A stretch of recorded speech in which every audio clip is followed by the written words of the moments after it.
Ibu selamat pagi. Ibu kenapa? Bapak takut. Oh, ibu takut. Oh ya, ibu sebelumnya perkenalkan ya Bu. Nama saya Najwa Siva Amalia. Saya mahasiswi dari Poltekkes Kemenkes Semarang. Saya sekarang berjaga di Bangsat ini. Saya hari ini akan menemani ibu. Ibu, sebelumnya ibu bisa perkenalkan dulu namanya ibu siapa? Era. Era. Ibu biasa dipanggil siapa? Era. Lebih baik saya sekarang memanggilnya Mbak Era aja ya. Ya, Mbak Era, apakah saya boleh duduk di sini? Duduk aja. Terima kasih ya Mbak Era. Mbak Era, bagaimana tadi malam tidurnya? Tidurnya sedikit nyenyak, soalnya tengah malam kebangun. Tengah malam sering kebangun ya berarti. Mbak Era sudah sarapan atau belum? Belum. Oh belum. Kenapa Mbak Era kalau tengah malam itu sering kebangun itu kenapa alasannya? Tiba-tiba itu kayak ada yang bisikin saya. Ada yang bisikin? Ya. Terus biasanya bisikan itu berapa lama?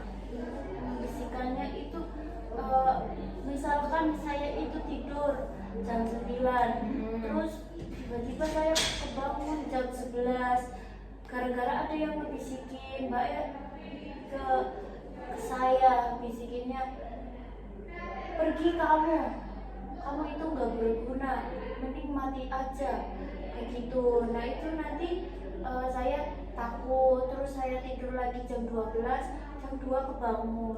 Dan kebangun dan hal itu berulang-ulang terus ya Mbak Era?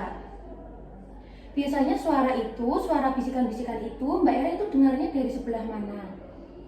Di sebelah saya itu biasanya itu kayak ada yang bisikin di telinga saya. Oh, dari samping telinga ya Mbak Era? Biasanya itu berarti suaranya bisik-bisik ya, bukan keras, bisik-bisik. Kadang juga pernah sih keras, tapi seringnya bisik-bisik. Terus apakah Mbak Era yakin kalau suara itu berasal dari samping telinga Mbak Era, bukan dari Mbak Era sendiri? Saya awalnya juga seperti itu, takut kayak ada yang bisik dari telinga saya, tapi itu masa saya juga merasa enggak percaya kalau misalkan itu tuh dari telinga saya. Mbak Era, suara yang Mbak Era dengar itu, yang bisik-bisik itu sering atau tidak? Sering. Oh sering. Biasanya apa sih bisik-bisik itu? Seperti suara-suara menyuruh Mbak Era untuk apa atau bagaimana? Sering menyuruh saya buat bunuh diri, buat kadang itu menurut saya suruh nabrakin diri aja di tengah jalan. Oh begitu ya Mbak. Terus kalau ada suara-suara seperti itu, bisikan-bisikan seperti itu Mbak Era merasa nyaman atau tidak? Enggak. Tidak nyaman, kurang nyaman. Terganggu ya Mbak, ada suara seperti itu. Seberapa tidak nyamannya Mbak Era dengan suara seperti itu? Saya merasa nggak nyaman itu, saya jadi takut. Terus saya misalkan mau ngapa-ngapain saya juga takut, kalau apalagi kalau sendiri ya, saya jadi takut. Ya baik ya Mbak Era. Mbak Era, tadi kan Mbak Era sudah menceritakan apa yang suara-suara yang Mbak Era dengar apa saja. Terus Mbak Era merasa tidak nyaman, merasa terganggu, tidurnya juga susah. Nah terus bagaimana cara Mbak Era mengendalikan itu semua itu agar Mbak Era tidak merasa terganggu dan Mbak Era bisa merasa nyaman, itu bagaimana caranya? Misalnya saya masak. Oh Mbak Era memasak, suka memasak Mbak Era? Iya.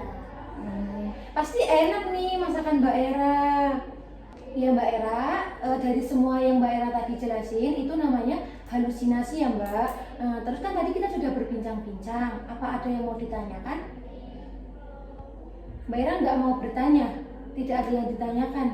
Enggak, saya takut. Gimana ya biar saya itu suaranya itu nggak bisik-bisik ke saya lagi. Oh, Mbak Era merasa takut ya. Bagaimana kalau kita berbincang-bincang atau mengobrol-ngobrol caranya agar menghilangkan rasa takut yang Mbak Era rasakan? Mbak Era, nanti waktunya kira-kira 15 menit ya. Mbak Era bersedia? Ya, Tempatnya mau di mana? Enaknya di sini di sini aja. Ya. Mbak Era, tadi kan Mbak Era sama saya kan sudah berbincang-bincang mengenai apa saja yang Mbak Era dengar atau apa saja yang Mbak Era rasakan. Itu namanya halusinasi ya Mbak Era. Sekarang di sini saya akan belajar bareng sama Mbak Era atau melatih Mbak Era caranya untuk menghilangkan halusinasi itu. Apakah Mbak Era bersedia?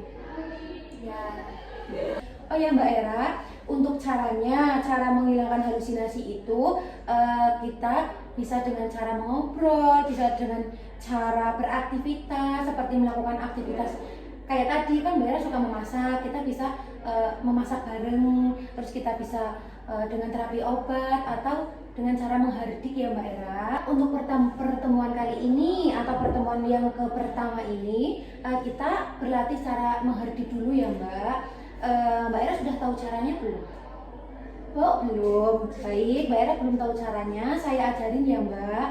Tadi kan Mbak Era bilang kalau Mbak Era disuruh menabrakkan diri di tengah jalan. Nah jika Mbak Era terdengar suara seperti itu lagi, Mbak Era bisa bilang, awas kamu jangan di sini, gitu ya Mbak.